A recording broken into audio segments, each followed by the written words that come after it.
All right. Hi, everyone. Welcome.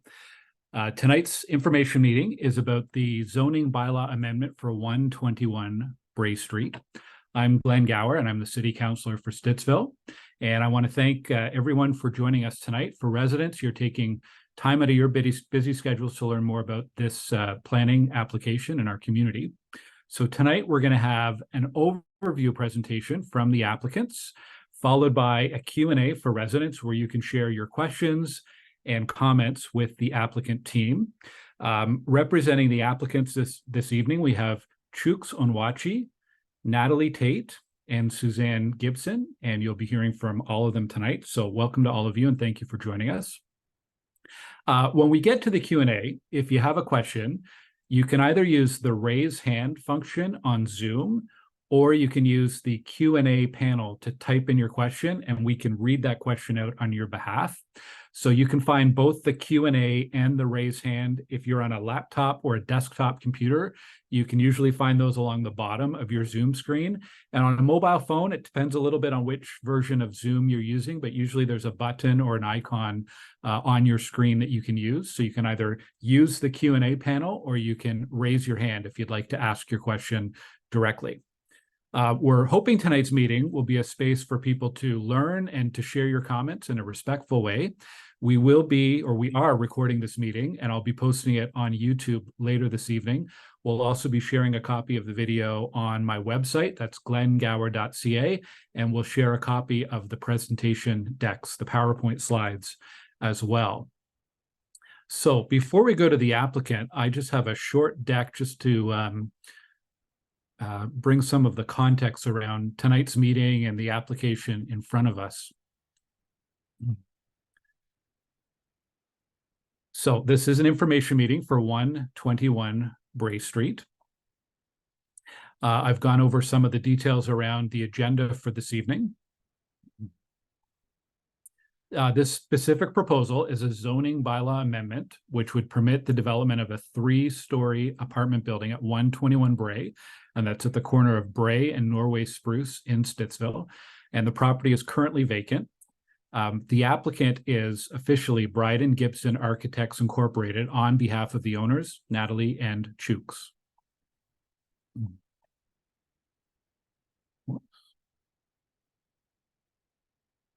So a bit of context in terms of Ottawa and planning. So Ottawa City Council declared a housing and homelessness emergency in January 2020.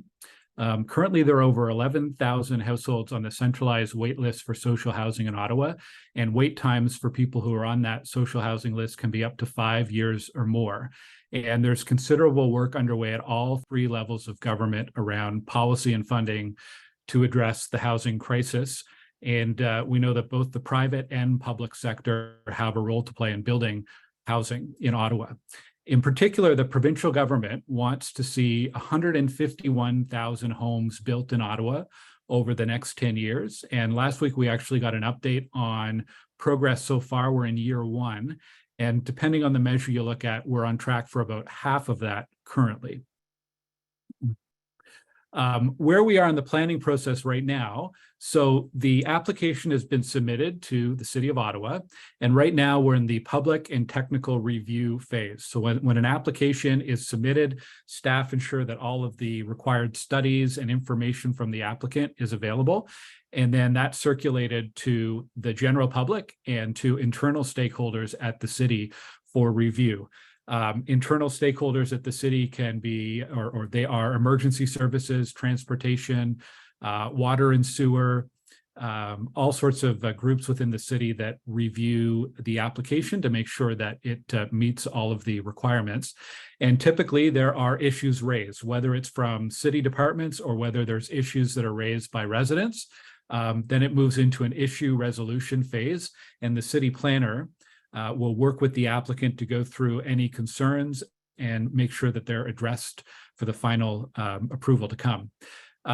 Once issues are resolved, then a report comes to Planning Committee, and the planner for this file will either recommend approval or refusal of the application. And then Planning Committee has an opportunity to discuss and vote on that recommendation of refusal or approval. If Planning Committee approves, then it goes on to City Council for approval. So it's kind of a two-step approval process. For this project, there's no site plan control because site plan control is not permitted for developments that have less than 10 units. And I'll explain why that's important in just a moment. We've had quite a bit of feedback on this file so far. We tried to capture some of the main themes. This isn't an exhaustive list, but some of the frequent things we've been hearing about are around traffic safety, particularly the Brae-Stittsville main intersection, parking, design and architecture, storage of garbage and waste, landscaping, density, and servicing, meaning the water and sewer capacity. And I wanted to point out that a site plan does not apply in this case. And usually site plan would be the review process that's used to look at things like traffic safety or to look at things like landscaping. In this case, it doesn't mean those elements aren't looked at, but we don't have a separate site plan process. It gives a bit more of a robust review for larger projects. So this is strictly a zoning bylaw amendment. In order to stay informed on this, I would encourage residents to do a couple things. If you have specific comments or questions about this application that haven't been answered yet, or you haven't provided formally to the city planner, it is important that you do that. The city planner is Soleil Solak, and her phone number and email are on the screen. They're also available on my website, and they're also available on the city's website. By contacting Soleil, you will receive a notice of any future formal development meetings, including when this would go to Planning Committee and Council. You would receive a notice of staff's recommendation on the applications. You would receive information about how you could register to speak in front of Planning Committee if you wish to do so, or provide comments to Planning Committee. And it would also make you eligible to appeal Council's eventual decision through the Ontario Land Tribunal. So you can provide a comment to Soleil, or you can simply email or call Soleil and say, Soleil, please add me to the information list for 121 Brae Street. And again, all of this information is available on my website as well. So with that, I'm going to stop my screen share and hand things over for Suzanne, who will introduce her team and walk you through an overview of what's being proposed here. Suzanne. Thanks. I'm just going to share my screen.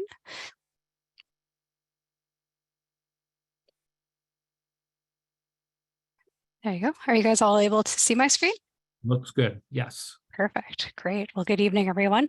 As mentioned, I'm Suzanne Gibson from Brae and Gibson Architects, and I would like to echo the thanks for everyone for joining us and taking time out of their evening to walk through this presentation. From what I understand, there's been a lot of interest. Glenn mentioned earlier that there is about 50 people that had signed up, which is a huge number. So I'm excited to be able to share this with you. Joining me also is Chooks and Natalie. They'll be speaking towards the end of the presentation. Just go to my next slide. So just our agenda. So I'll begin with introducing the project. I imagine kind of since you guys are here, the majority are probably familiar or a little bit familiar with our application. So we are seeking to construct a 3-story low-rise apartment located at 121 Brae. The apartment's going to be 5 units. There's going to be 2 3-bedroom units and 3 2-bedroom units. This development will be affordable housing, and the intention is really to cater specifically to families. This application, in order to proceed, would require a major zoning bylaw amendment. The property would need to be rezoned from an R1D to an R4Z, which would permit the use of a low-rise apartment. We're also seeking a minor variance to reduce the number of parking spaces from the required 6 to 5.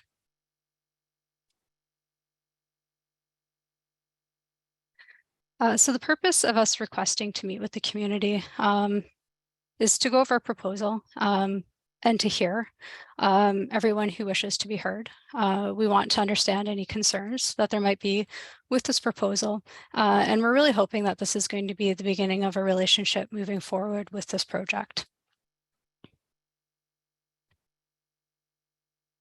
So I'll just do a little bit of background and site context.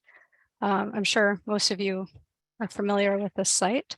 So 121 Brae, it's a vacant lot. It's located on the corner of Brae Crescent and Norway Spruce.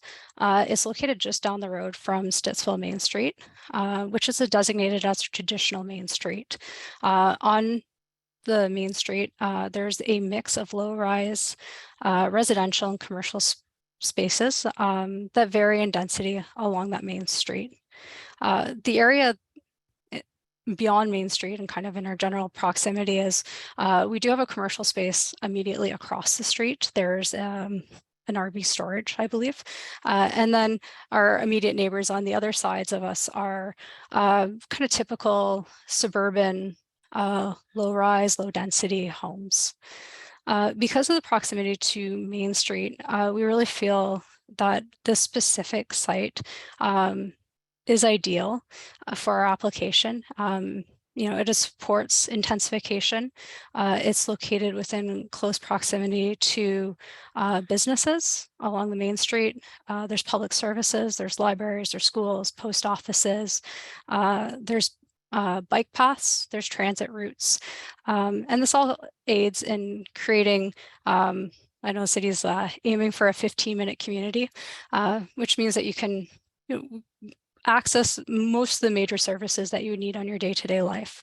And it also helps meet the goals of the city, the province, for affordable housing. Also being in close proximity to the Main Street, 121 Brae is located within an evolving overlay. So that means from a planning perspective, the city is generally supportive of low-rise intensifications in this area.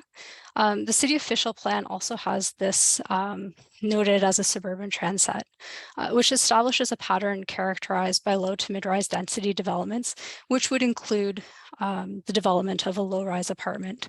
And this would aid in meeting the city's growth management strategy.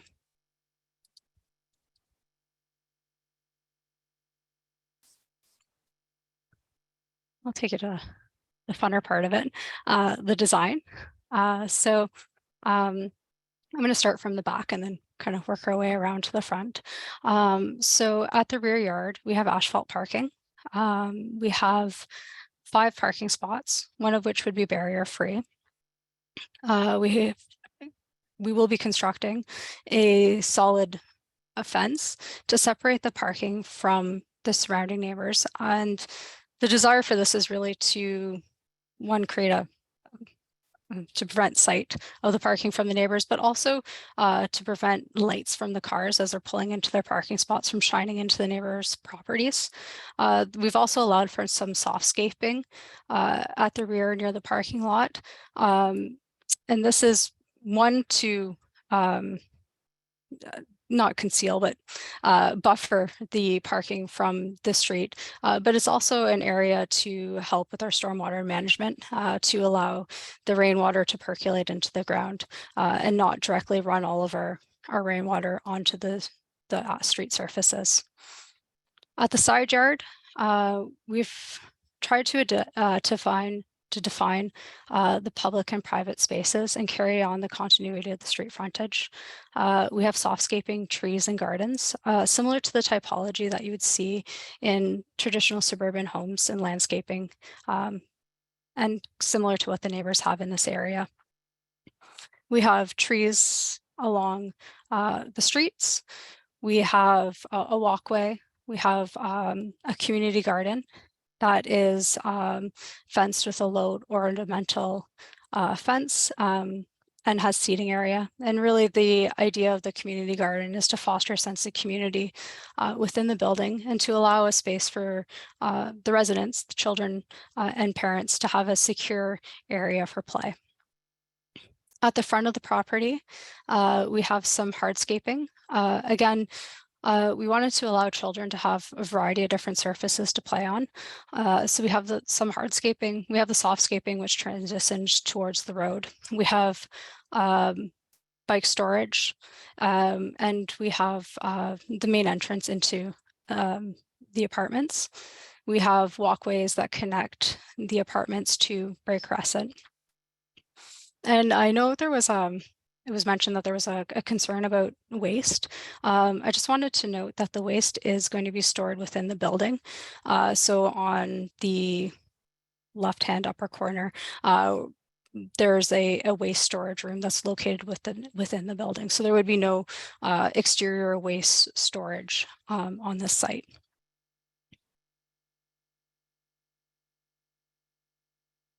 And then just going to the elevations.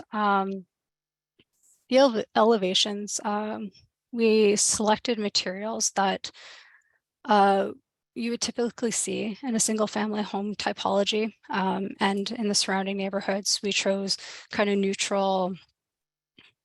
a neutral color palette. We also made some design decisions, including overhanging soffits and a front porch, very similar to what many homes in this area have. And so this elevation that you're looking at is from Brae Crescent. So you'd be standing at the corner of Brae and Norway Spruce, looking towards the building. And then this elevation here is the rear. So looking from kind of the back corner of Norway Spruce towards Brae Crescent. I'm going to turn this over to Chooks and Natalie.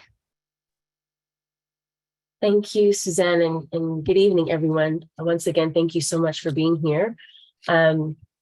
Just wanted to give an idea of what our goals are with this property.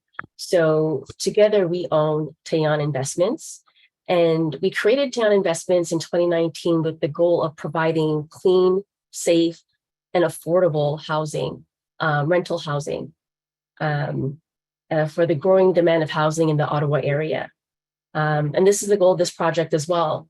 You know, as real estate investors, we've invested in multi-units and townhomes in the past. But during the pandemic, we really had opportunity to volunteer in the community. And we volunteered with a nonprofit organization who was providing support and services to people living in transitional housing. Sometimes families of 3 or 5 living in a one-room motel. For months and sometimes years, right? And so through this experience, we saw firsthand, we weren't completely aware of the issue before, but this experience opened our eyes to the need for various types of affordable housing in the city. And we felt compelled to use our experience to be part of the solution. So this project, as Suzanne has mentioned, will focus on providing affordable housing to families who need a little help making ends meet, who fall within a certain income bracket, who can demonstrate creditworthiness and an ability to pay below market rent. And so I will pass it over to Chooks to continue with our goals. Yeah, and so just adding on to what Natalie was mentioning, we really understand that community input is really important and engagement is really critical to the success of this actual program. This is why we're really committed to working with local community to ensure that the project kind of meets the needs of the residents. Ourselves, myself and Natalie, we are also members of the Stittsville community, so we really understand the importance of really preserving the sense of history that really makes this community a wonderful place to kind of live. That diverse voices, clean, safe neighborhoods, business areas, easy access to transit is really amazing. So we really felt that this was going to be an ideal area for us to really build this development opportunity. And as the councillor was mentioning, with the rising population and cost of living, Also the slowing of construction. We recognize we're in a housing crisis, so we really felt we needed to actually take action in there and really address this particular issue. So really passionate about this product. Hoping that you will take your questions and comments and get your feedback. So that's really sums it up there for my section, but I'll throw it over to Suzanne or Glenn and to finish off. Well, thank you, everyone. As we would throw it to questions. Okay, yeah, thank you, Suzanne and Chooks and Natalie for walking us through the presentation. So yes, we are going to move into Q&A, and there's already a couple of questions that have come in through the Q&A panel. So again, if you have a question or you have a comment you want to make, you can use the raise hand function in Zoom, and we can bring you in, allow you to ask your question directly, or you can use the Q&A panel, and we're monitoring that Q&A panel, and we will read out your questions or comments on your behalf, and we will get as many of them in as we can here. The first question that came in was from someone who's remaining anonymous. The question, I guess it's a bit of a question and comment. The major issue already is traffic control to turn onto Main Street. Traffic lights are indeed necessary. Furthermore, there seems to be a lumber business at a few houses down from the proposed site. Is Brae becoming commercial? Other than that, I have no issue. I'm happy to address these ones. I think they're more on a city side. On the lumber business, I think I'm aware of what you're talking about. I don't think it's germane necessarily to this meeting, but if you can contact me by email or phone separately, be happy to chat about that. Brae Street is not commercial other than the properties that are immediately adjacent to Stittsville Main Street.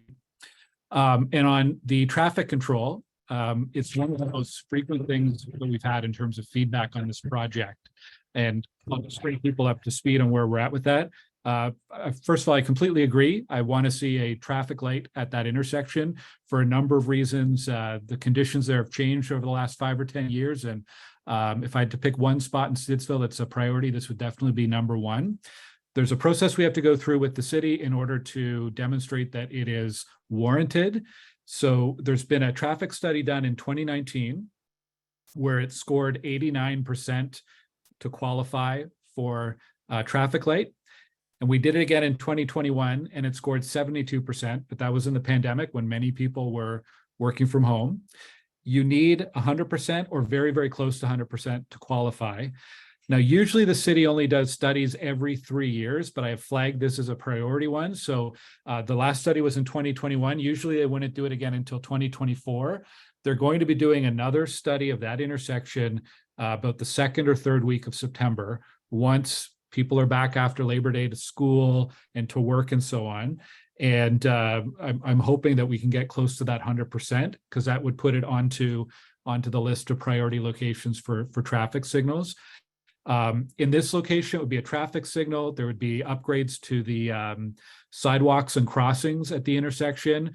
There would probably also have to be a turning lane off of Stittsville Main Street in one or both directions. So it's about a $2 million cost. So anyway, so it's more than just putting up a light, unfortunately, but we do have a study that is going to be happening 2nd or 3rd week of September.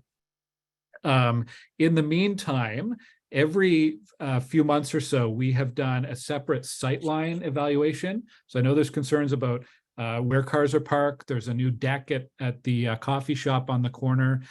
There have been some parking restrictions and additional clarifying signage that has been added there. So there's some ongoing work that we've done there over the last couple of years. And I'll also add as a point of reference, we did the same intersection study for traffic lights at the south part of Brae Street, and the qualifying score for that was only 39%. So we're really focused on this north part of Brae Street that happens to be closest to this application. So I hope that gives a bit of context around the intersection safety piece, and happy to answer more questions as we go. But to Anonymous who asked those, I hope that gives you some more information. I'm going to go to a hand I see up. So I have Christina. Christina, I think you're going to get a prompt to unmute, and then you can ask your question. Hello. Hi, Christina. Hi. So actually my question is about that traffic light, because I live on Cypress Gardens, and it's become very, very dangerous turning out onto Stittsville Main. And I have teenagers who are also learning how to drive.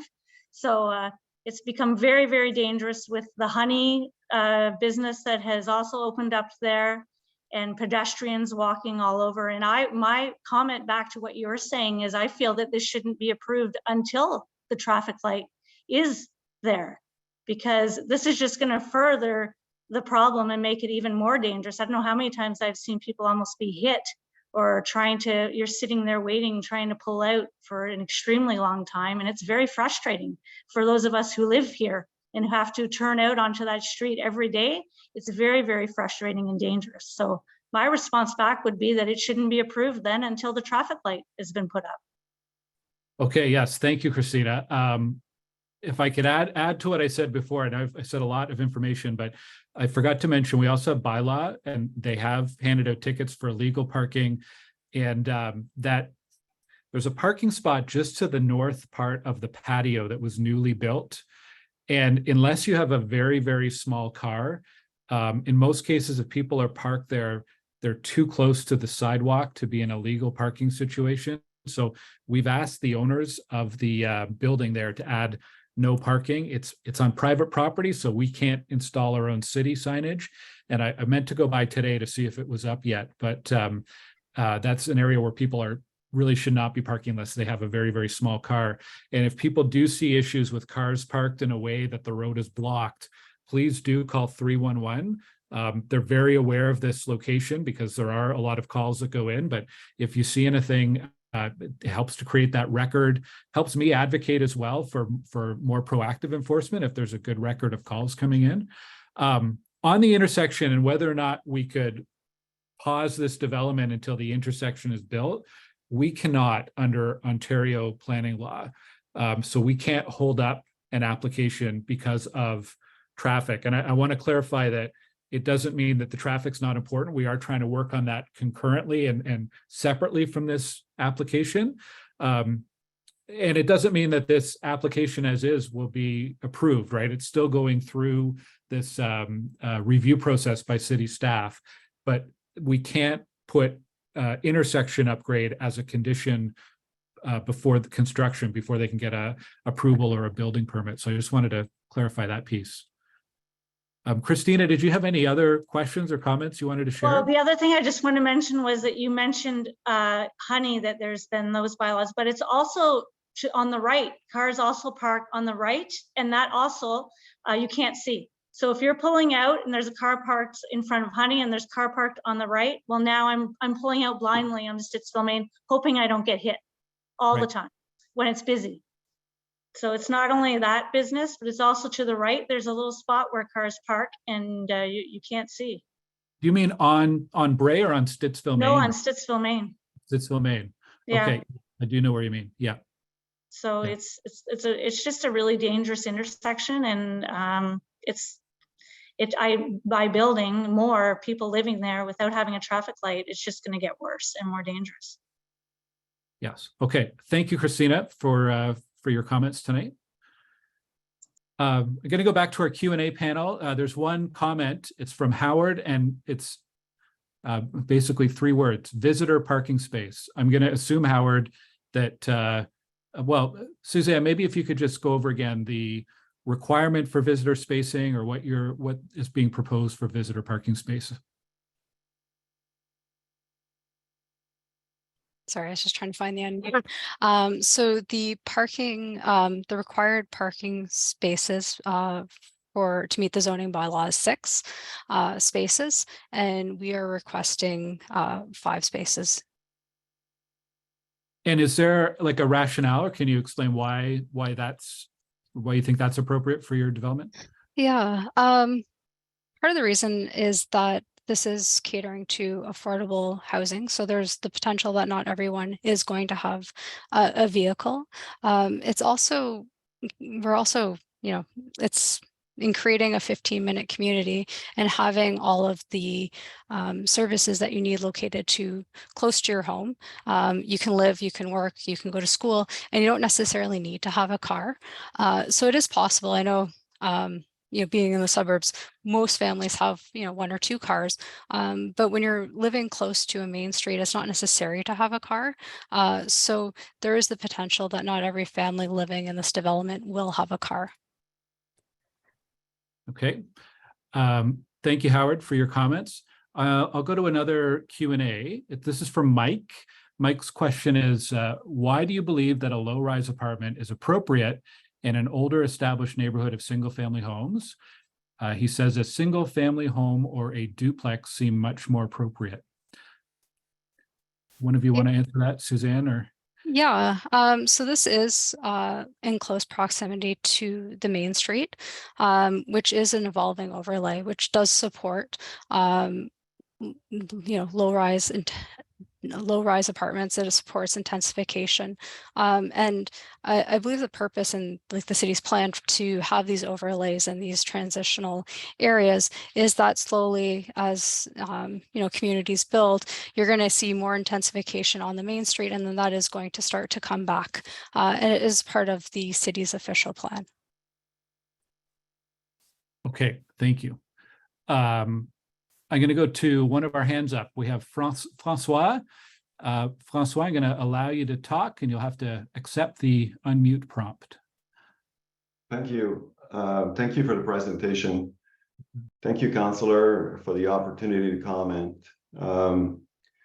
My comment really was twofold. First one was, I guess I must have missed somewhere in the application that this was an affordable housing opportunity in the Stittsville neighborhood. I missed that because I was trying to understand the logic of even applying for a variance in our zonage for what appeared to have been a commercial enterprise. So now I understand the public nexus or the public interest or the public good associated with the desire to change the zoning. My main concern, though, relates to we've spoken about the traffic issue accessing Main Street from Brae, but my concern is more related to the visibility at that very location, because that's where the Brae and Brae Crescent is located. I'm not sure if you know that, but that's the hill in the Brae. And it is already very difficult, particularly at night, to see pedestrians walking from Main Street, from the bus stop down Brae and around the Crescent from Main Street. So I'm wondering, and I know it's not directly associated with the application, but the application will increase the density, the population density in that area, and therefore we will likely have more pedestrians in that area.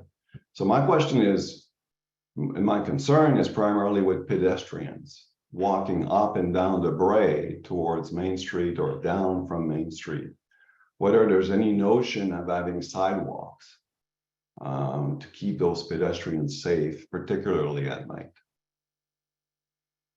So I'll try answering, and Suzanne or Chooks or Natalie, if you want to add.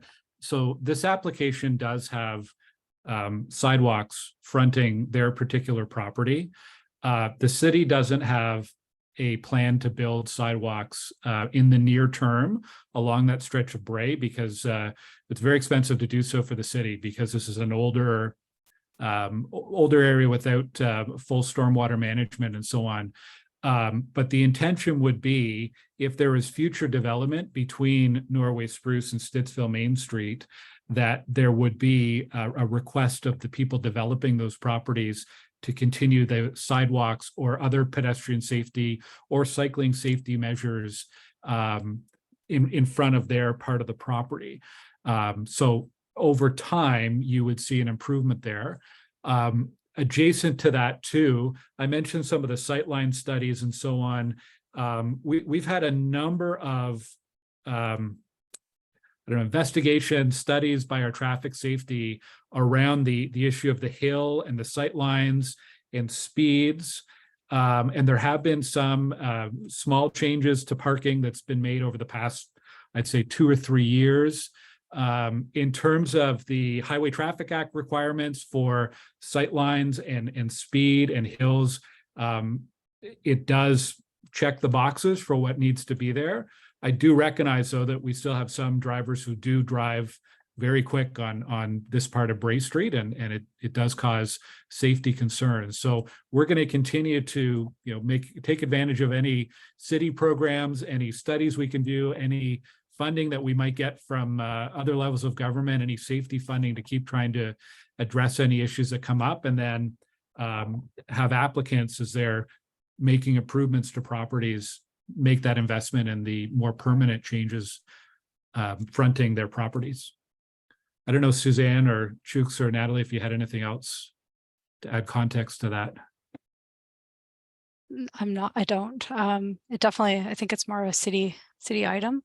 As you mentioned, we do have sidewalks that we have provided on our property, or that we're proposing to provide on our property. Right. Yeah. And I would just say, I would defer to our architect, but any lighting that we can, add to the property is something that we could also consider as well. So I don't know what we can do in terms of that or how far we can go with that, but well, something that we'll need to look at and discuss. But thank you for your question, comment, and all the others that we've heard so far. Francois, did you have any follow-up questions or comments? No, I don't. Thank you very much. Okay, thank you for joining us.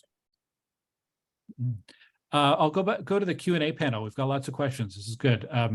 Another anonymous one asking, what is the distance of the building from the street on both the Brae and Norway Spruce sides?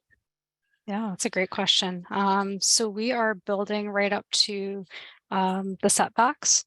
So the required minimum front yard setback is 3 meters, which is what we are building to. And then the corner yard setback is 3 meters. Okay. And that's from the property line. So it's not from the street, because there is the culvert and there's a fair amount of city right away. But that's from our property line. Okay. So in addition to that, there'd be a bit of buffer space.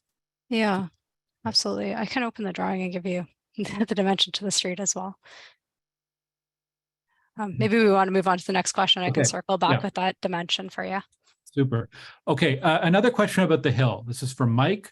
Why do your images not depict the hill on Brae Crescent? It says this is deceptive and does not show an accurate impact of the project in this area. It's a comment we've heard a few times by email as well, around the hill is maybe not obvious in some of the renderings. Yeah, I apologize for that.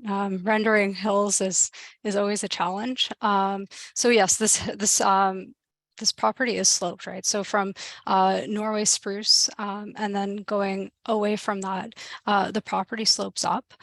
So when you're looking at our site, our site plans, there are retaining walls. So this property is actually built into the hill. So what you're seeing in the renderings is actually kind of more than what you would see because it is constructed into that hill. And then actually the adjacent property in our renderings is kind of shown flat. It would actually be elevated. So there would be a height difference, and it would be probably closer in height because it is a 1-story. So it'd be, the roof line would probably be closer to the 3rd story than what you're seeing in the renderings. Okay. We'll go now to another hand up from Teresa.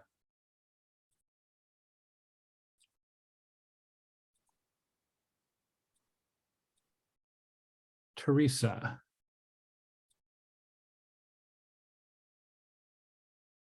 I think you're unmuted, Teresa. However, I can't hear you.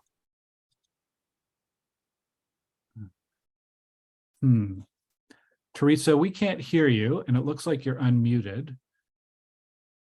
So tell you what, Teresa, maybe if you could just check your microphone settings on your end, and we'll come back to you in just a moment, if that's okay. I can circle back and give the dimensions for the street. Oh, sure. So Definitely, yeah. from the face of the building to the edge of the asphalt street on Brae Crescent is 7.98 meters, so almost 8 meters. And then from Norway Spruce to the face of the building is 12.6 meters. And that's to the asphalt edge. So that's including, you know, the city's right away, the property and our required setbacks. Okay. Okay. All right. I'm going to try to go back to Teresa. If you can accept that prompt again to unmute.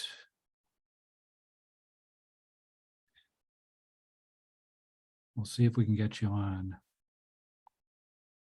Teresa?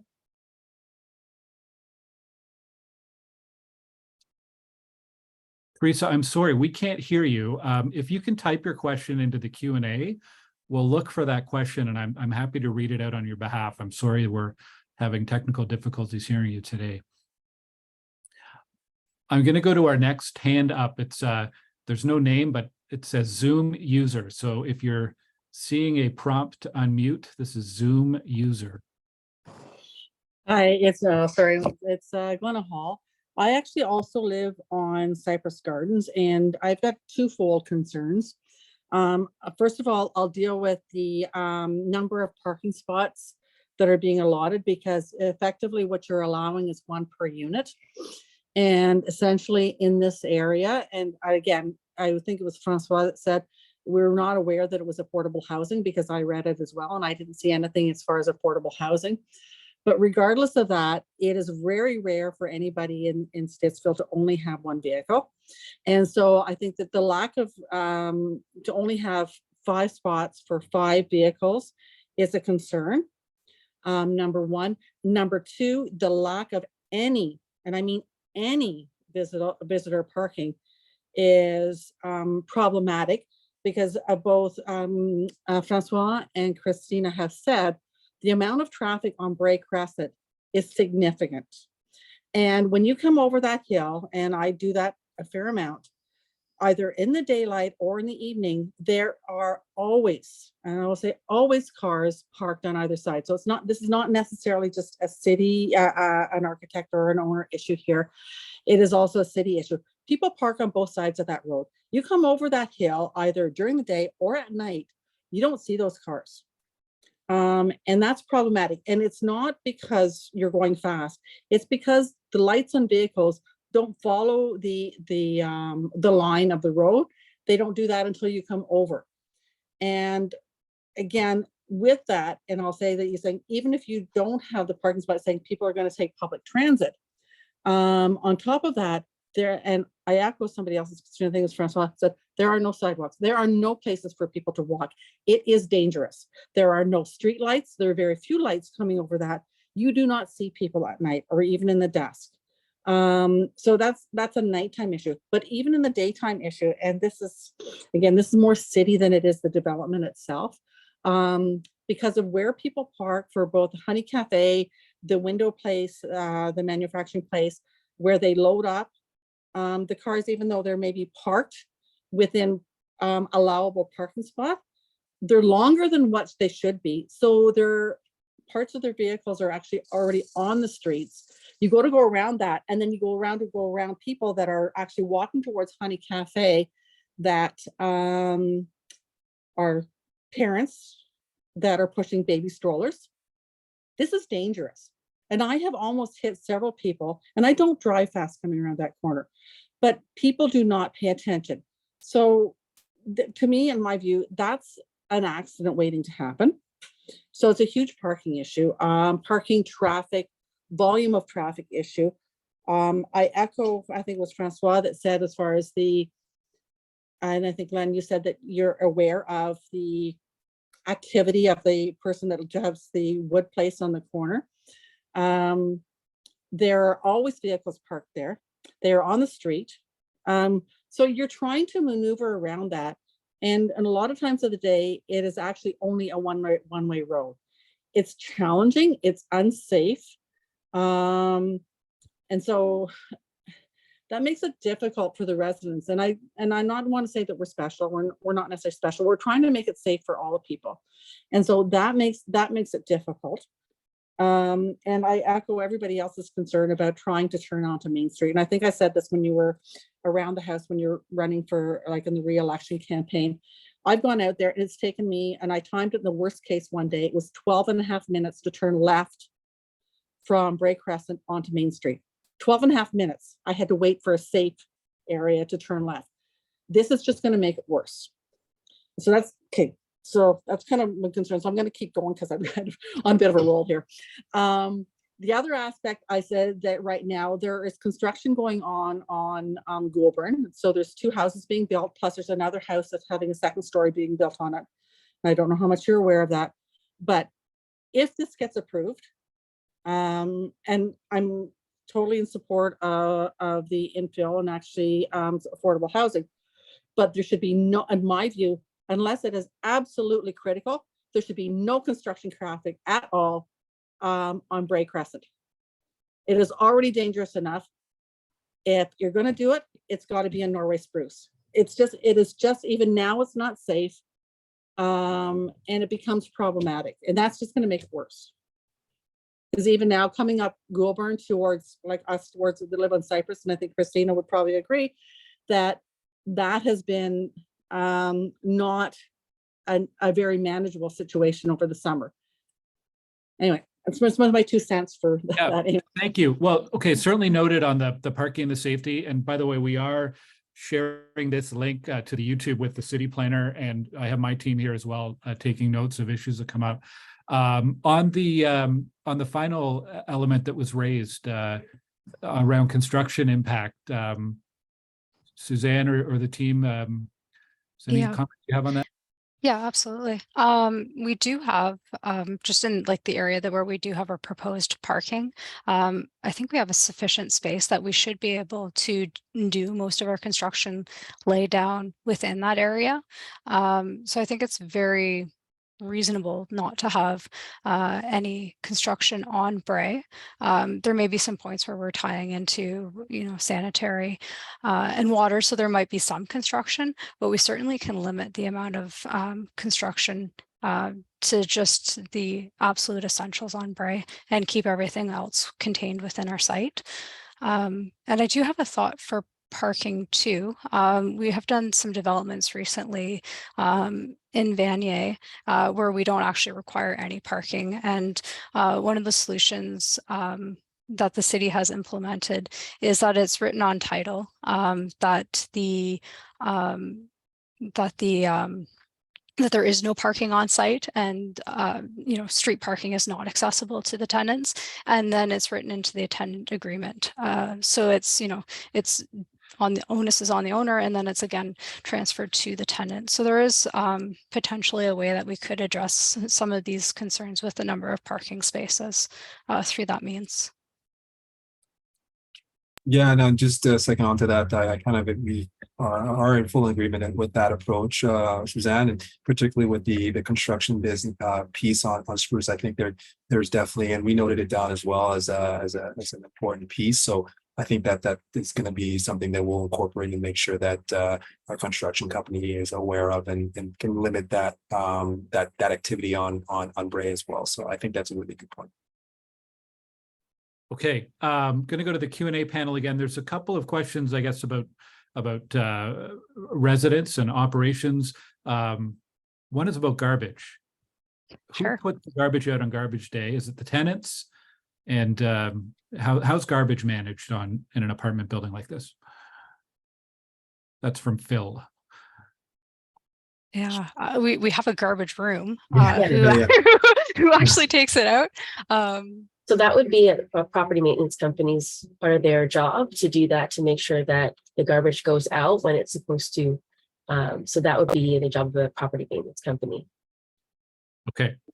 And from another anonymous question, why target families for this housing? There are many hardworking single young people trying to find affordable housing as well. Well, families is what we thought for the 3-bedroom units, but I mean, we're not limiting just to families. I mean, individuals, families, we'll screen the tenants, you know, if we get approved and, you know, the building goes up as we're screening tenants. It's just who comes to us and who comes to us with that need. So we're not saying that, you know, individuals cannot. That's definitely not the case. But we do know that there's a huge need for families as well. So. Okay. So I'm going to keep working through as many questions as we can. There's a few duplicates, which I just want to acknowledge as we go through.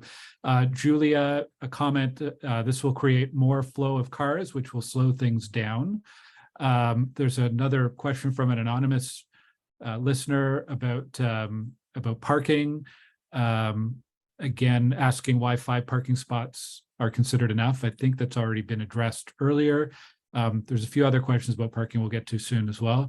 I'll go to another one of our hands up. We have Amanda. Amanda, if you can unmute, we'll take your question. Hi. Hi. Hi. So I just had a comment regarding it goes along with the idea of the 5 parking spots, but more you're suggesting that you're within 15 minutes of everything that you live that you need to live. And I live right on Norway Spruce Street, and I can tell you right now that we're not 15 minutes from everything. Just purely based on the fact that we don't have regular buses. I used to have to go to school and I would have to wait an hour between each bus just to get to school. And you know, the grocery stores are not close enough that you can walk within 15 minutes. So suggesting that people are going to come and be able to live in this area and be able to walk everywhere, I think is not really taking into account what services are available right up the street. And again, I voice my concern over the sheer amount of traffic that everybody has already said. I also voice my concern over the safety as well, having kids that live on the street, and there's a lot more young families living here. As it is, we have a huge problem with people speeding down our street, and you're just going to add to even more to you know, to that. You know, this is very concerning for me, and also, I know very concerning for most of my neighbors as well. So I don't know if maybe Glenn, you could speak to whether or not there's going to be more services available that are coming to us that are.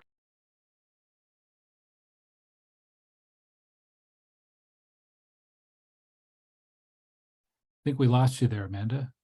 She went on mute. Amanda, we missed the last. I think she's on mute. Well, I think Amanda was asking me to talk about services to come. Yeah, sorry, I was just saying, like, I'm just wondering if there's going to be services that people can walk to, because right now it's pretty limited in terms of, like, if you don't have a car and you're walking to Independent or Walmart, that's really far from here. So, yeah. So that was my comment. Yes. There are a number of new developments that are in various stages of construction on Stittsville, Maine. There's the Switzer building near Equator that was recently finished. There's, I think, the Bubble Tea place in there is the only shop right now, but they are actively trying to lease the ground floor location for additional retail commercial services. Across the street from that and next to Ritual, there's a project called The Station.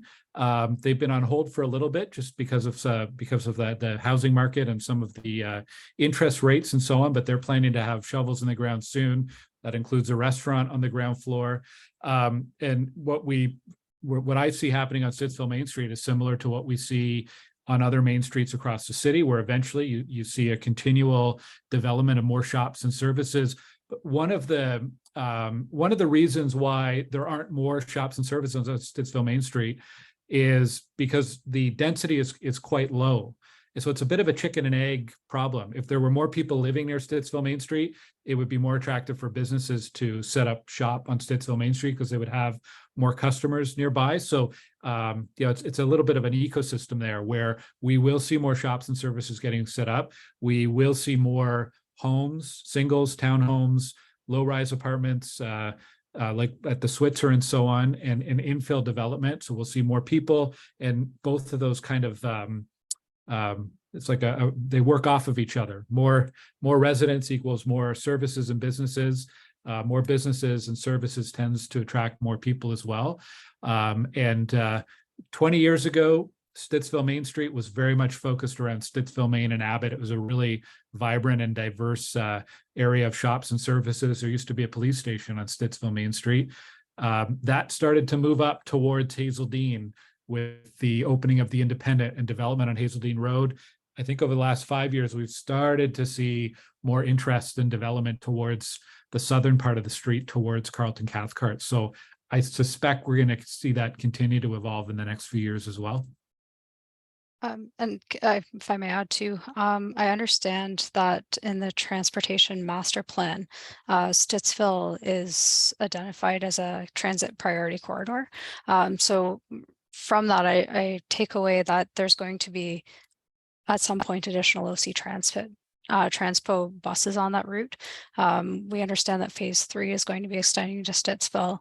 And then there's also in the master plan cycling transportation, where they speak about this becoming a spine route and connecting in to other bicycle routes, and having bicycle lanes on kind of both sides of the street in the long term. So yeah, I know the city's kind of really looking at trying to create these 15-minute communities. Yeah, and we do have the Stittsville Main Street. It's called the Public Realm Plan that was approved a year ago. And there's more information on my website, but it outlines some of the pedestrian improvements and streetscape improvements as well, which will be more attractive to new businesses to just make a more pedestrian friendly, well, people friendly Main Street. Amanda, does that answer some of your questions? And did you have any other follow-ups? It does answer some. I guess again, like we live in winter, like we have 8 months of winter. So my question also is, what happens when all of those people that are biking during the summer needs to go somewhere in the winter? What are they going to do? Right? I don't ride my bike in the winter. I don't know about you, but no, I certainly don't either. There's public transit. I know in the wintertime, I very seldom actually take my car to work. I run to work. So there's definitely means to it, but it would be kind of individually driven.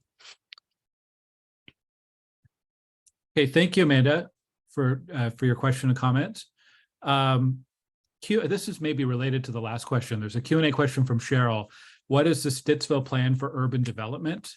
And she is concerned about how the patchwork of development occurs. That's a big question and probably more than we have time for. I will mention a few things and encourage folks to check out my website. There's a development tab where a lot of this information is located. In this area, there's the Stittsville Main Street Community Design Plan that establishes how Stittsville Main Street is likely to grow and develop over the next 20 to 25 years or so. That was from 2015. There's also the city's official plan that was recently passed, was approved by the province last fall. So that's another master plan document setting out how communities, including Stittsville will evolve. There's also individual neighborhoods within Stittsville. For example, the Fernbank area has the Fernbank Community Design Plan, or the area of Fairwinds and Bryanston Gate and Connections and Tanger Outlets area, Arcadia area. They're all within the Canada West concept plan. So there's some sub-plans as well that guide some of the development. It's a lot to get into, but if you check out my website under the development tab, there's a lot of information there. And if you have any specific questions, send me an email. I'd be happy to answer them. There's a question from Virginia again about parking. It says, since one parking spot will be accessible parking, that leaves 4 spots. So if occupants have more than one car, where would they park? So more around parking management. Yeah, and again, that would be part of the agreement in the tenant's lease as to the parking. It wouldn't be possible for someone to have more than one car. So that would be written into the lease. Yeah. Okay. There's also, so my experience is with apartments or homes with one parking spot, or let's say fewer parking spots than someone owns, generally people will try to rent or buy a home where they have enough spots for their vehicles. There's always people who try the parking on the street thing, and they run into bylaw limits around how long you're allowed to park your car, or they run into winter parking restrictions, or they get to winter when the roads do narrow from snowbanks, and they end up getting rid of that vehicle or finding an alternate parking spot. So it's not that, I mean, I'm sure you will have tenants who have more than one vehicle, even though they tell you they don't. But what we found in other similar situations is it's so much of a hassle for people to find a legal parking space, they will move or they will get rid of that other car. So can be a temporary issue that we run into with people who've newly moved in. But it is an issue in communities for sure.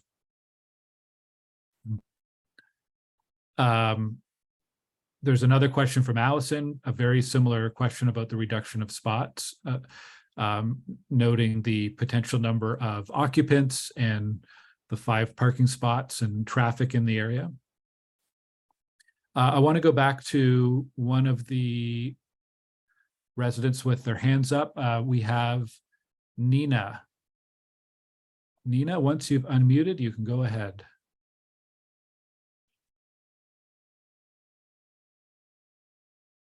Nina, can you go ahead? I can see you're unmuted, but we can't hear you. So tell you what, I'm going to go to our next resident. We'll come back to Nina in a moment. Jacqueline is our next resident.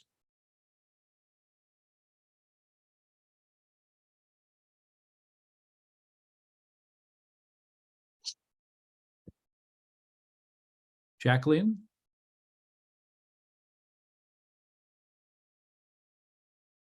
I can see you're unmuted, but I can't hear you, Jacqueline.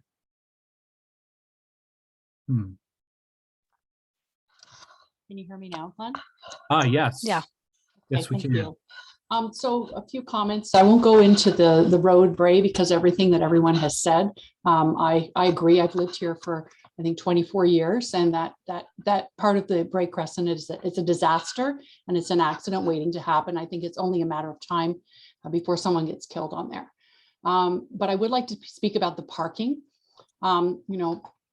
I think you're to be commended for your, wanting to provide affordable housing. But I think that my concern is the size of the unit and the lack of parking spots. You don't have to have an R4 zoned building to provide affordable housing. You could have a duplex. You could have several townhouses in that location that would fit in not only more with the surrounding area, but you could also provide them as affordable housing, and you would have sufficient parking spots. So that would create less of an issue. And I think that that's something that needs to be considered. I do have concerns about the garbage as well. I'd also like to ask, you're talking about putting this in your lease agreement. Lease agreements are great, but as you know, tenants' rights in Ontario are very strong. I'm sure you can have it in the lease that they can only have one or no car, but who's going to police that? And then to actually ask this person to vacate because they don't have, they have 2 cars and they're parking on the streets in the neighborhood around. I don't think that's going to hold if you take it to the tribunal board for the landlords and tenants. I'm pretty sure that. So, and I don't really think that should fall on the neighborhood to have to police that. There's talk about calling by law. I think that the city needs to take a look at these issues up front and ahead of time. You know, it's great to say call bylaw, but we don't really have time to be calling bylaw all the time. And I really don't think that that really should be the job of bylaw, to be coming out here and giving tickets to people parking on streets. I think that the planners need to consider that before the application is approved to move forward. So I think that pretty well sums up my comments, you know, but I think a smaller sized unit there, people would probably be supportive of that, you know, but the size of the unit, I don't think fits the community, but also the traffic and the parking that's available on that area. Hi, Jacqueline. Thank you so much for your comment. With regard to the size of the unit, it gets affordable at 5, you know, at 4 or 5 units. To have a duplex there, we wouldn't be able to reach a rent that would make it affordable. It would have to be at the top end of the market. And so this is why we decided to do a 5-unit building. Hearing that there's a lot of issues with regard to traffic, there's concerns and questions around parking. And so we hear that, and you know, when it comes to the parking, we can and will write that into the tenant agreement, and it won't be something that, you know, you need to manage yourself. We will have a property management company who will be keeping an eye on things like that. And so they will be responsible for working with the tenants to make sure that they're abiding by what they've signed as their tenant lease agreement. And just to add on to the piece with respects to the two, like the duplex or multi-family, like as we were kind of mentioning, you know, we are in this housing crisis. So the more availability of units is obviously something that is looked positively with the city. So that's why we're trying to maximize the space, which for us, for that type of location or that area is a good enough space for 5 units. So we want to maximize it as best we can to kind of address this housing crisis, be a support to the housing crisis, or address it. Yeah. So yeah. Could I just add to that I think, though, you've kind of answered the question. If you need 5 units to support that being profitable or to being able to run, and we're presenting all these issues, especially with parking, that maybe that's not the right place to put it. And maybe you need to go back to the drawing board as to what to. That lot has sat there for many years, probably at least 10 years. And it, you know, it's considered a vacant lot now, but 20 years ago, it was somebody's front yard. So yes, vacant lot now, but it wasn't. It was actually a part of the home that's next to it, which I believe now is a rental property. So, but I go back. I think it's the wrong place for something that size, given the traffic and the parking concerns that are there. I really do. That's all I'll say. And thank you again. As Cheeks mentioned, it is something that is in line with the city plan. So this is why we brought it forward in the application. So it follows on what the city is trying to do with intensification. So using what is in the city limits as opposed to continuously building out. So I think, so this is, like I said, this is why we put this forward. But we will do, you know, everything that we can in order to limit the impact when it comes to the parking and the traffic. But thank you so much. Okay, I'm going to try to go back to Teresa, who we tried to reach earlier, and there were some audio issues. So Teresa, can you, I see you're unmuted. Let's see if we can hear you this time around. Can you hear me now? There Yes, you we can. Good. Sorry about that glitch before. It's actually my husband that wants to speak, but I just want to follow on with Jacqueline's comments for a minute. And I couldn't have said it better myself. I think, Jacqueline, I think you were spot on with everything that has been going through my mind since I heard about the proposal. And with that, I'm going to let Dion have his say. So thank you. Okay. Thank you. First of all, I've been listening to everybody speak for about the last hour or so, and it's been very informative. So I'd like to thank Mr. Gower and Shukes and Natalie for their efforts, as well as Suzanne, because I think their motivation is very commendable. I think it's a very good-hearted project. Although I do have to agree with Jacqueline that maybe this is not the appropriate location for that project because of all the safety issues that have been discussed here today. Primarily, that portion of the road is very heavily traveled. Brae Crescent over the last 2 or 3 years has basically become a freeway between Westridge and the new subdivision at the other end of the border. So everybody travels through Brae as a shortcut, a bypass, and traffic has significantly increased. And as it comes to a funnel at that end of Brae, which is a 2-lane road, you got people parking on both sides of the street, and it does bottleneck into a 1-lane traffic. Essentially, with pedestrians on a 1-lane, it's only a matter of time before somebody will get hit. I've come through there several times and had to swerve because pedestrians feel they have the right of way, cyclists feel they have the right of way, motorists feel they have the right of way. There's no place other than jumping into the ditch for pedestrians or cyclists to move, right? So I appreciate the fact that Suzanne has put in their sidewalk, but that's only a portion of the road and that distance. So where do the pedestrians go when they come to the end of that sidewalk is right back out onto the road below the crest of the hill, out of sight of oncoming traffic. The same thing with Honey. Love the spot. However, that has become a huge visual impairment trying to get onto Main Street. They've put in the new patio. I love the patio, but even small cars, when they park there, present an obstacle for getting onto Main Street. You have to pull across the sidewalk or crosswalk, block pedestrians so you can safely progress onto Main Street. What do the pedestrians have to do? Walk in front of your car or behind it, between 2 cars. Again, not a safe place. Now, I've listened to a lot of the responses. Again, Shooks and Natalie, commend you for all your efforts. I really do. I like your responses. But a lot of things I heard are kind of, I would say, we hope they only have 1 car. Are we also going to hope they have no friends? Nobody's going to come visit. You know, we're going to put it in the lease that they can't have vehicles. But now if they work and not within the 15-minute community, how are they expected to get to and from work? Again, a lot of people don't live within 15 minutes of their work, right? So again, I just have to, and even Glenn, a lot of your responses about the studies, the traffic light, the problem with the Main Street, it's a known issue, but yet the city has not resolved it. There is no way forward, no concrete way forward.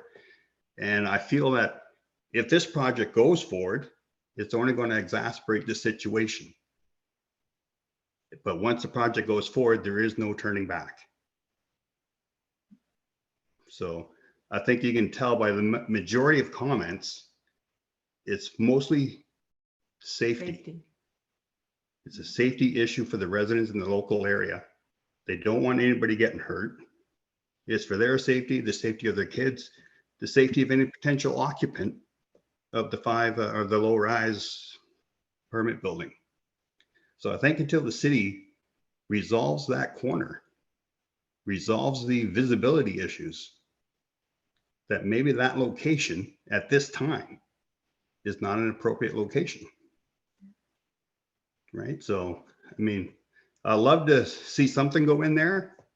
I know they tried to sell that parcel of land for years. It's had no takers. It's good to see it go to low-income housing. They deserve a break, right? But it may not be the appropriate place, one, because of the, I guess, elevation of that area, the limited visibility, the poor road structure, lack of visibility getting on Main Street. Even when the city bus parks on the right-hand side across from JoJo's Pizzeria, you can't see traffic coming from that side. Right? So I think the main issue here is safety. And I think that's all I really had to say. Okay, Again, I'd like to commend you for your efforts. They should be applauded. thank you to both of you for your comments, and I'm glad we got the audio working as well. Thank you. Thank you. Thank you. Let's try going back to Nina, who we were having an audio issue with. Nina, are you able to try your microphone?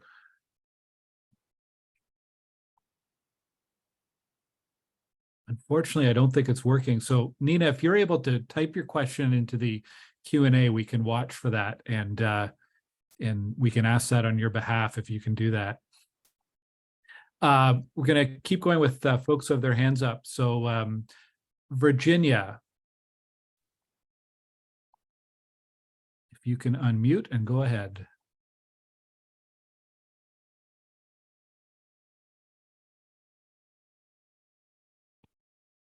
Virginia?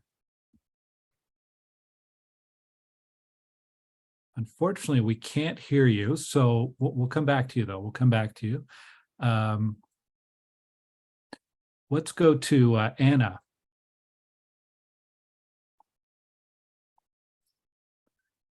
Hi, Glenn. Hi, Anna. Yeah, just a comment. So one thing that has been brought up is that this section of Brae is really the only option for pedestrians to get to Main Street from this neighborhood. Like there isn't a bunch of the other streets that they don't reach Main Street, right? They all end and don't connect up with Main Street. So it's a choke point for pedestrians, and pedestrians don't have any other options. So it's not that, like, while cars could drive around and go on the other side of Brae or go down Westridge, pedestrians really don't have that option. It's too far. So it's not that the pedestrians could pick another option, like there really isn't one to get to Main Street. So this development being in this spot, I think it really impacts pedestrians, and to the point of all the other speakers, like sightlines are going to be impacted here. It's making an unsafe environment even more so, and exasperating an already existing situation. I think just because the lot was purchased doesn't mean that it's a good purchase necessarily for this purpose. And I will say, and I say this as a lawyer, that your solutions for parking aren't tenable. They're not legally enforceable. So it doesn't matter what you put in the lease. The Residential Tenancy Act is going to trump it.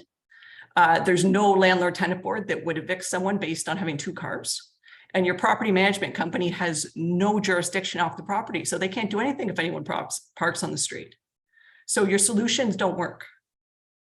So it's going to be up to the residents to police it themselves. They'll be calling the bylaw all the time. And when you're sitting there as a pedestrian, do you think someone's going to pick up their phone and call bylaw to tow someone so I can walk up the hill safely? Like, that doesn't make any sense. So I applaud the efforts that we need low-income housing. There are numerous empty lots on Stittsville Main Street where this would have been an incredibly appropriate development. Yet you picked a lot that was inexpensive, that you thought you could build on, in an inappropriate spot, and that doesn't mean the city should approve it.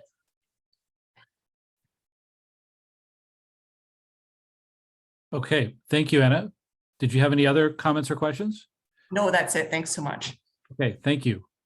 Thank you for your comments. If I may, Glenn, and Yes. thank you, Anna, for your comments, and we take them seriously and to heart. But in terms of the property management company, all we were saying was that this is something that they could be looking at. They could be the ones contacting us, contacting by law, making us aware of the issue as owners of the property. Okay, thank you, Natalie. Let's try going back to Virginia and see if we can get that microphone to work. Virginia? It looks like you're unmuted, but we can't hear you.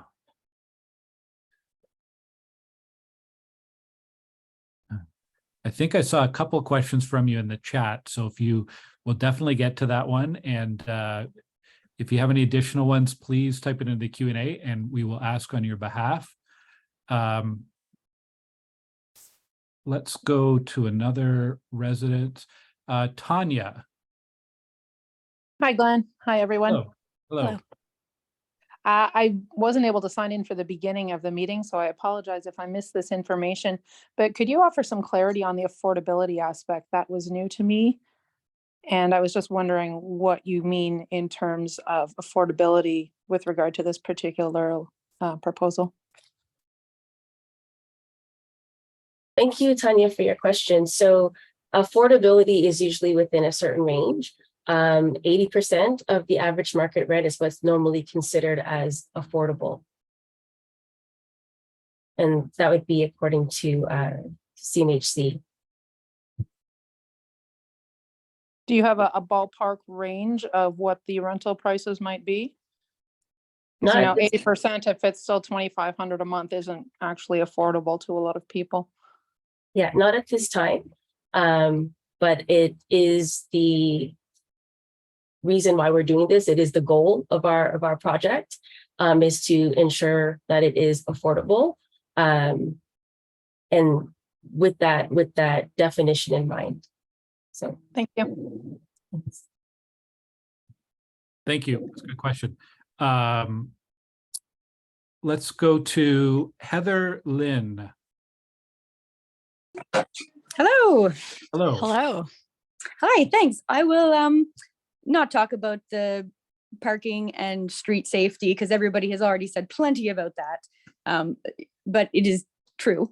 But I had two questions. One was about, we don't have any stormwater system in, just about like all the water just goes in our ditches and they fill right up. Yeah. Heather, yeah, you broke up a little bit there, but I think we got the gist of your questions about stormwater. And so Suzanne, you have a comment on that?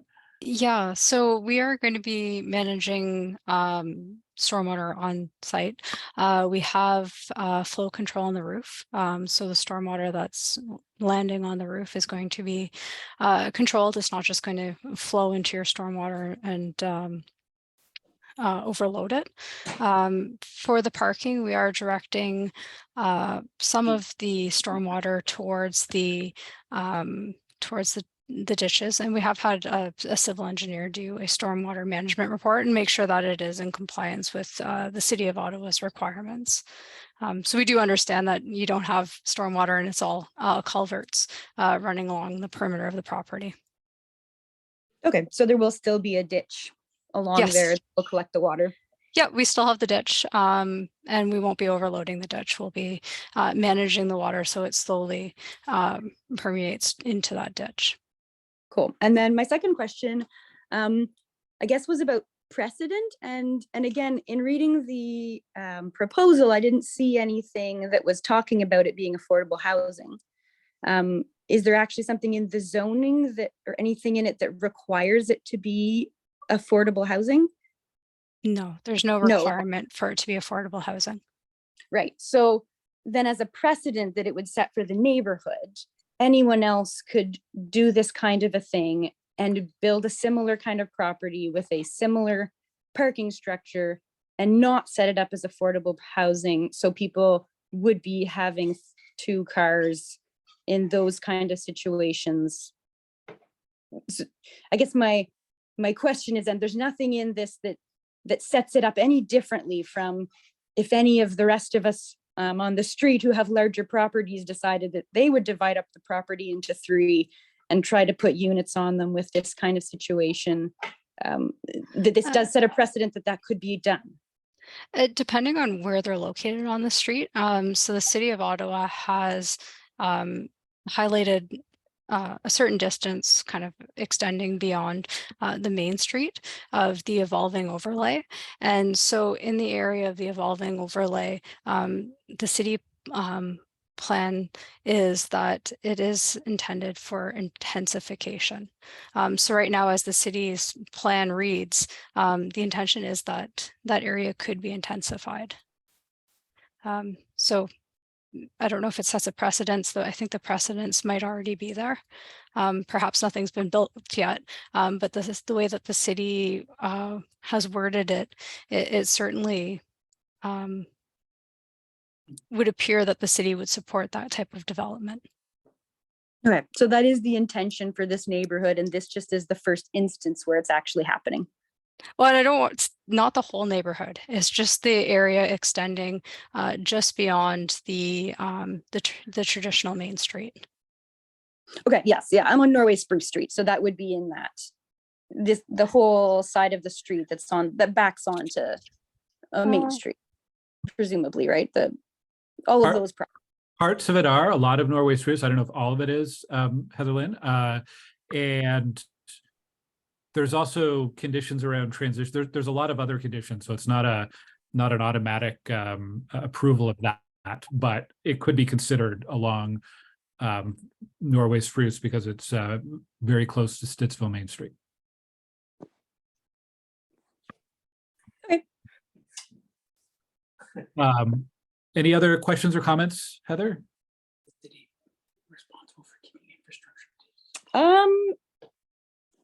I think the only other, like, the concerns are around the kind of city infrastructure things. Like, if Norway Spruce or that side of it or part of it is intended to be intensified, then does that mean the city should have as a priority putting in all of the modern things? Like, should we have stormwater system? Should we have sidewalks if the intention is that we're going to intensify? Yeah, it's a super question. The short answer is yes. The long answer is yes, but it's going to take some time. Right now, the city's going through the infrastructure master plan process. So last year, the province approved our official plan, and the city set out in broad terms where more intense development is likely to occur. The infrastructure master plan stems from that official plan approval, and it's going to look at where are there going to be gaps in the infrastructure, because there will be neighborhoods that we need to prioritize for upgrades to stormwater. There will be neighborhoods that we need to prioritize in terms of sidewalks and road design and so on. So short answer is yes. Longer answer is the city's developing that prioritization, and over the coming 5 to 20 years, depending on neighborhoods and how slowly or quickly they may evolve, that's going to direct where the city invests funding. If I could editorialize too a little bit, it's one of my big concerns. The province has told Ottawa we need to have 151,000 homes built over the next 10 years. And in fact, the province has hinted, although they haven't defined, that some funding or incentives for financial incentives to build infrastructure may be contingent on reaching that housing goal.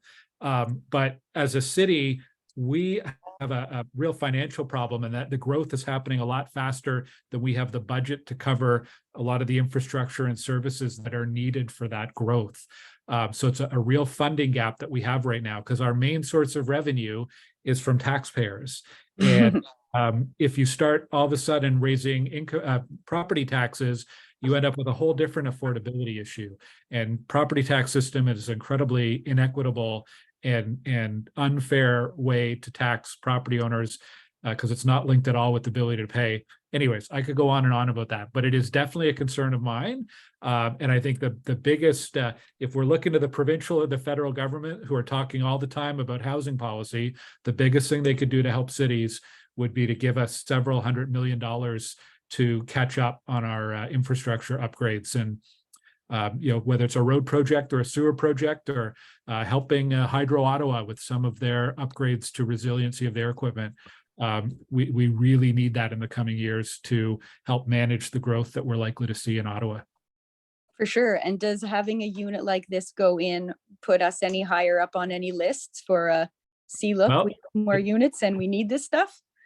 It gets us 5 towards that goal of 151,000. So I mean, there's a lot. So I'm being facetious, but there's a lot of housing that will come from large developments, right? Like the Traditions neighborhood south of Fernbank. That's hundreds of singles in towns. There's a lot of development that will happen from apartment buildings all over the city, like larger 9-story and above. But there's also a significant amount that comes from infill development like this one, or like we've seen for years in Stittsville, with lots being subdivided in 2 or sometimes 3 or 4. That's going to provide a lot as well. And it's a little less impactful than a 9-story building on a street, but they're all part of that growth. And I'd say where Stittsville, I think this area of Brae Street, Norway Spruce, Henry Goulburn, this older neighborhood where we have seen a lot of intensification, where we've seen a lot of singles go to doubles, right? Over 10 years or 15 years, that's a lot of new homes. So certainly it would be a higher priority than some other streets in Stittsville that do not have the same level of growth. Like a Crossing Bridge doesn't have nearly the same level of growth. But then you'd also compare Stittsville to, say, an area around Algonquin College or an area of Sandy Hill or around Pine Glen or something where there's, a lot more growth happening. So, that's a lot of factors into the prioritization. Okay, thank you very much. Thank you.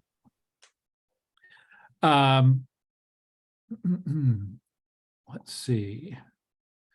So I have my team who've been taking notes and monitoring, and I had a thought earlier and I didn't want to say it without doing a fact check. And Kara for my team has done a fact check around parking. And I think this is really important to the parking conversation. The provincial government has a piece of legislation called the More Homes Built Faster legislation. I believe that's Bill 23. And item 3.1 is that no official plan may contain any policy that has the effect of requiring more than one parking space to be provided and maintained in connection with the residential unit. So to translate that, or to clarify that, under provincial law, the City of Ottawa cannot require more than one parking space. A developer or a homeowner could voluntarily construct more than one parking space, but provincial law prevents us from requiring that in a development. So I think that's another important piece of the context around parking. If I can, there are a lot of questions in the Q&A still open, and some are comments and some are questions. And I thought I could go through and try to capture some of the comments that don't necessarily require a reply, just to kind of have these on the record. Allison has suggested a three-way stop. I'm assuming you mean at Norway Spruce and Brae. That's a good suggestion, and we can definitely have that evaluated. So thank you, Allison.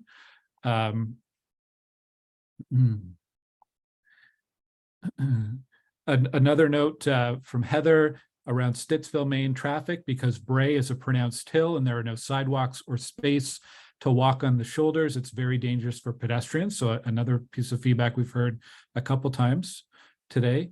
John was asking about providing curbs or sidewalks on Brae, which I believe we've already answered. There's a question about the definition of affordability, which again, we did answer earlier. And a note, can you make the architecture match the houses on the midsection of Brae instead of the honey style? So we'll take that as a note for you, Suzanne. Linda notes that she is driving along Westridge to Abbott to avoid waiting to turn onto Main Street.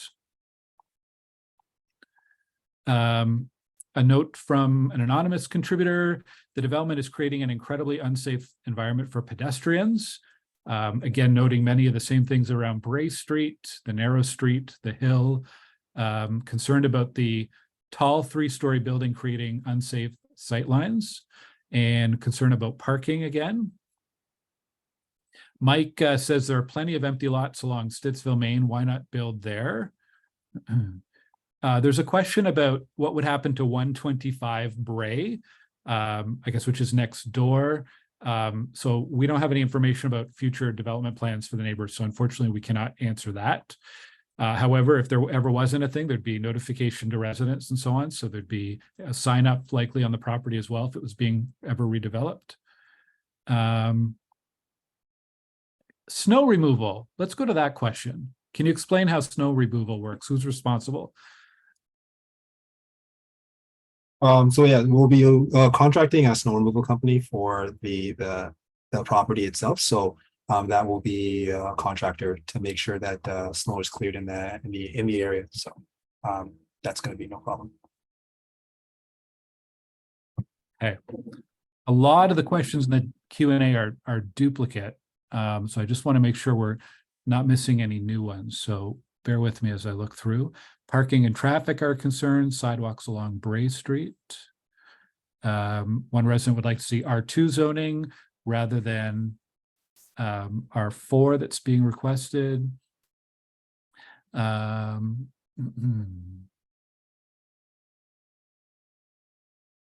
a question about servicing, which I think we've addressed previously. Yes. A question from Stephen, who built a home in Rideau Township and the maximum square footage of the home was 10%. Do you know the percentage square footage that the lot that this building would occupy?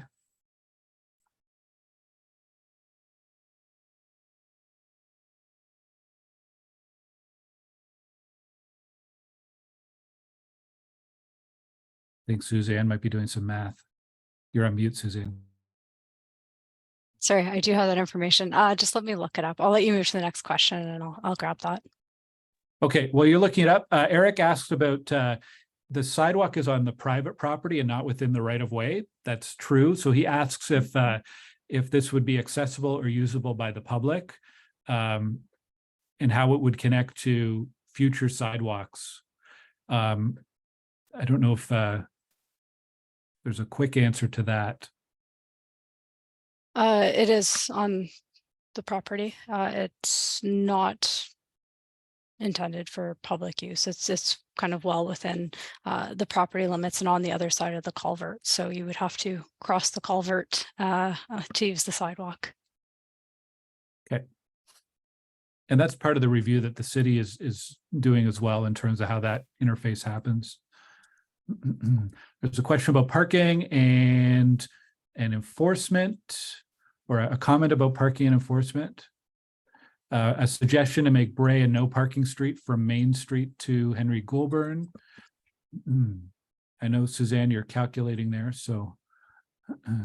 Yes. And other questions about sewage and wastewater, which I believe was covered earlier. There's a request to have streetlights added between Main Street and Henry Goulburn. So that's from Glenna, and yes, we can make note of that and request that we get that on a list for streetlights. There's a comment about Norway Spruce. I think we heard this from one of the residents who spoke about the speed on Norway Spruce and safety for pedestrians and children. So noting that.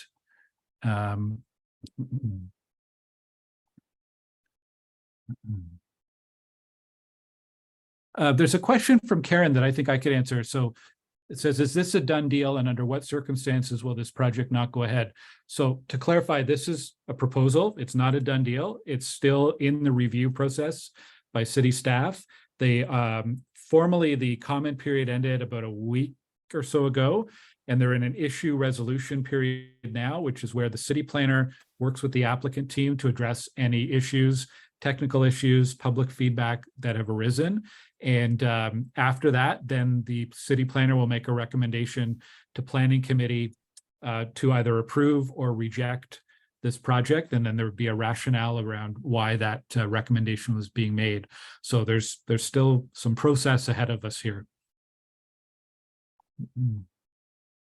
I do have the area of the site. So the site is 602.87 square meters, and the ground floor is 141 square meters. Okay. Okay, I hope that answers your question, Stephen.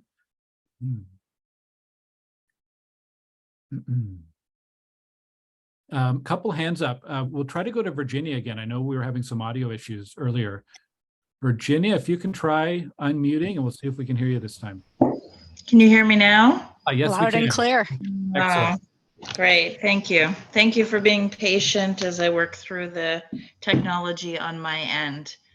I have concerns about the parking, about the safety with regards to health.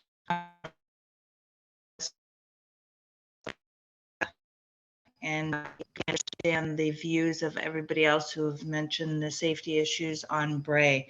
So then that's where my issues with parking come up. I know when the questions are brought up, it's, the province doesn't require the parking. We can put it into a tent, we can put it into the rental agreement. Those are all, in my opinion, kind of superficial responses because in reality, even though you may indicate by studies that we are close to all things, we are close proximity to what everybody needs, we are not in close proximity to what everybody needs. We are close proximity to pizza and ice cream and coffee. Okay. And although those things are nice, those are not the priorities for someone who is going to be accessing affordable housing. They are going to want to access the grocery stores, the Giant Tiger, the Walmart, the stores, the hardware stores, those types of things. They will need cars. And they will need a car to go to their jobs because the transit is not reliable. And we may have plans, and I am all for planning. I am all for, yes, the future holds all of these things. But for right now, if you are offering up affordable housing to someone and you are telling them that what stands between and affordable housing is that they have what you are they going to be truthful? If you are offering affordable housing in Stittsville and they have a vehicle, you are actually offering 4 parking spots, not 5. 1 is accessible. So 4 parking spots for 5 units. There is no parking on Brae. The only spot where there is parking is on the alternate corner, which is Norway Spruce. So if each one of these units has 2 cars, and they can't use the accessible spot, where are they parking? And you can, again, you have replied and said, well, we can make it a requirement. We can call bylaw. It's going to be their neighbors calling bylaw. That is not fair to put on me to call bylaw on my neighbors. That is not very neighborly. Your job in creating this affordable housing is to allow people to move into this community to feel welcome. So why can't you just add more parking? So I guess that's my question. Why can you not? It may not be a provincial requirement, but it is a neighborhood requirement. It is a site specific requirement based on its location. You know its location. Why can't you add more parking? That's my question. Thank you. And that's a fair question.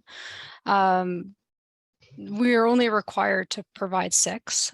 So providing 2 parking spaces per unit isn't a bylaw requirement. And not everyone has 2 cars. I don't know that that's necessarily a reasonable assumption. Perhaps kind of based on this feedback that we're getting, we could find another spot to add another parking space. You know, it's unfortunate to lose amenity space and to lose play space and garden space, but we're definitely hearing the concerns about parking. And to meet the zoning bylaw requirements, we're only required to have 6 spaces. So this is definitely something I think we're going to take away from this meeting. Okay, because I think that's what I'm saying is that there are provincial requirements, there are bylaw requirements, there are a lot of requirements that are minimal. I'm going to emphasize minimal requirements that need to be made. And 4 parking spots with no visitor parking, when only 1 spot that has about 300 meters of parking available. Where is everybody going to park? And I don't think it's a leap, and you could survey the people that are on this call to say that people will have vehicles. They need to get to their jobs. The transportation is not reliable. It is not where it's going. It may be at some point, but right now you are looking at the people that are renting places now. They're going to need it. And if what stands in their place of taking a job because they need a vehicle to get to a job in the East End because they have affordable housing is to say, yes, we don't have a car. Are they going to get ticketed on the road? And then we talk about taking away play space. Well, you're adding cars to the road, so you're making it unsafe anyways. So the ends are not justifying the means. There needs to be a better answer from the owners of this property that is more than the minimum requirement of the city is, or the minimum requirement of bylaw is. Because these people, I think the last thing that you would also want is for them to be ticketed all the time. I don't think we want that either. I don't think we want people that are in affordable housing to have tickets every night on their vehicle. My other question is in line with the idea of the questions that have been asked today. I don't know if it's just me and my lack of technology awareness on the Zoom platform. I'm not able to see all the questions. Is that something that is going to be shared with somehow, or am I not seeing every? I see a few. Yeah, so you're not missing anything. So the questions are not displayed to everyone, but I can see them coming in. We are going to be sharing a copy of this video on YouTube, so there'll be that record of the discussion. We're also sharing some summary notes to the city planner, and part of the report that eventually comes to planning committee summarizes all of the themes and concerns along with the response from the planner on those. So they will get captured and documented in that report that eventually goes in front of the committee. Okay, thank you. Because I think that transparency and allowing us to be able to see all the questions and to see who is participating in this meeting. I also can't see that, so I'm not sure if that's me or if it's, I just can't see anybody else who's besides the three of you. I can't see who else is participating or how many people participated in this call. Yeah, well, I can say we had about 50 people from the outset. We're at 35 residents now who are tuning in, and the reason we don't generally have people on screen is for reasons of privacy. And a lesser one is we've had a couple issues with previous meetings where folks have had, let's say, inappropriate hand gestures during the meeting. So being live and being able to put this on YouTube makes us a little cautious about. I just wasn't sure if it was. Yeah. It's not just you. It's not just you. But okay, thank you. Thank you. Okay, I thought maybe it was just. I'm glad to get your audio working, and thank you for your comments and for joining us. Appreciate it. Thank you. Thank you. So we're coming up to 9, and I think we're going to stop at 9, but we do have a couple people with hands up, and I think some themes around questions that we can capture fairly quickly here. There were a number of comments concerned about the space on the site for kids to play, and that the parks are not in close proximity. I don't know, Suzanne or Chooks or Natalie, any comments on amenity space, particularly for kids on the site? Yeah, so we require 75 square meters of amenity space, and we're providing 87.2 square meters. Okay. Clarifying, I made an assumption, somebody had recommended a 3-way stop. I made the assumption that they meant at Brae and Norway Spruce, and they clarified that they meant at Stittsville, Maine and Brae. So thank you for clarifying that. I believe the volume of traffic on Stittsville, Maine prevents us from being able to put a stop sign in, but I'll double check on that with our traffic planners. I think stop signs could be another issue around people being able to navigate stop signs on a busy street like that, but definitely we'll review with our traffic team. So thank you for clarifying that, and I apologize for misinterpreting. There's a question about construction impact, which we have already talked about and covered. This is from someone, anonymous resident. What is to stop the developers from charging market rent once the building is built? As in, you're proposing affordable. So yes, what kind of guarantee or assurance would the city have or residents have that it will indeed be affordable? Well, this is something of our own volition, part of our own values. So there's nothing that requires us to make this affordable. Although within the application, it does mention that we're looking at affordable, that we want this property to be affordable. There's nothing within the application that makes it mandatory. But that is what our vision is, and that is what our goals are, is to make this affordable.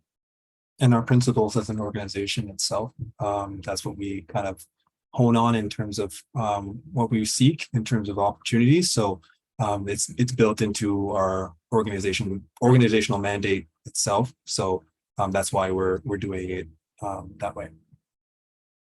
Okay. We have one more Q&A question, and then we'll go to Anna and then Amanda, and hopefully we have time for all of this.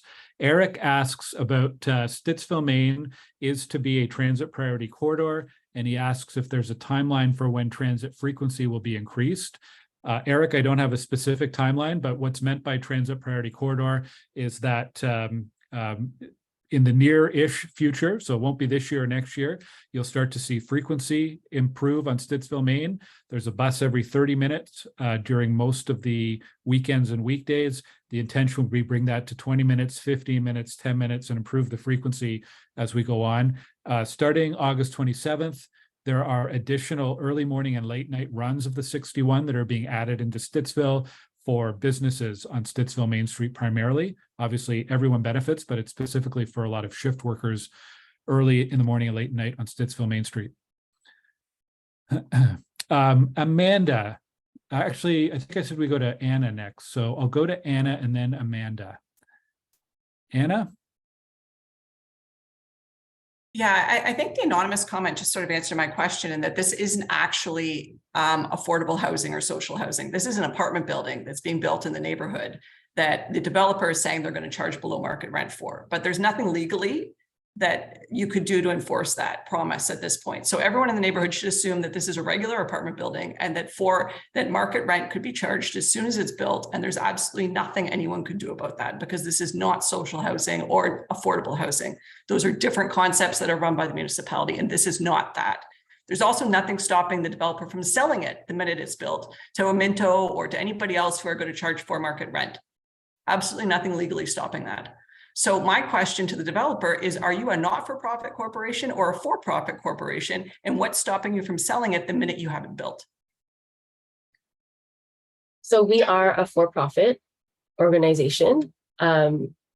So we will have mixed, like, different types of investments under our purview.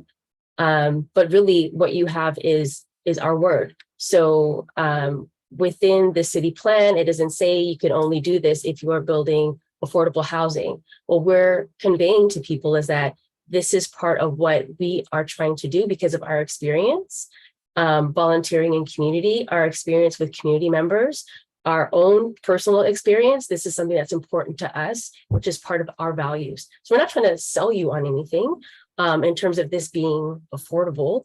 We're just telling you that this is what our intentions are, is to have affordable be part of a solution, right?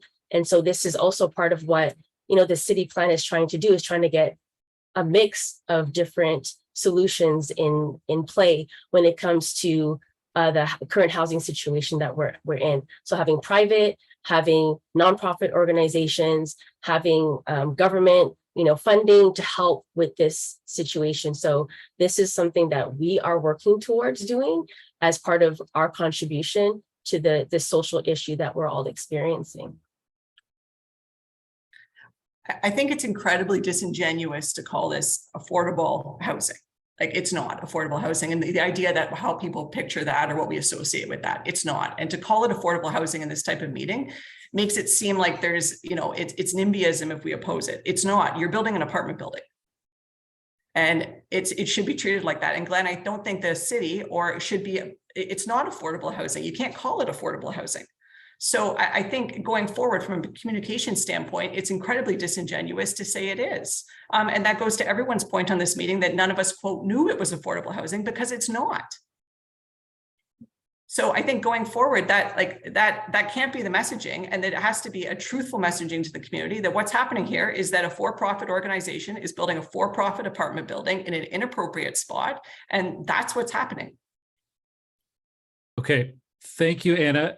You've hit on something we could probably spend a whole evening talking about: definitions of affordable housing and market rent and below market rent and nonprofit and for-profit. And even, if we talk about below market rent, I think one of the previous residents made a comment about how that still can be a very, very expensive proposition. So I think there's a story recently about Toronto where Habitat for Humanity, their eligibility for affordability is something like $100,000 now. That's a kind of income people have, and they qualify for Habitat for Humanity. So again, underlying some of the real challenge around affordability in our market today. I'm going to go to Amanda. Amanda? I have to agree with Anna, but can you hear me? Yep. Okay. Yes. I was just going to actually touch on the fact that we do have Habitat for Humanity housing just around the corner from where this is being built. And to point out that those 2 houses that they built there, those 2 houses alone are contributing to 6 parking spots on this dead end street that they're on. So, I mean, the fact that they're in low income housing, and that truly is low income housing, they each have 3 cars each. So it really does impact the amount of cars and parking and the load that is put onto our streets. When you are not paying as much for rent, you can have extra money to get that extra car. So, I mean, really, you can talk around it all you want. The fact of the matter is there's going to be cars there's going to be extra cars.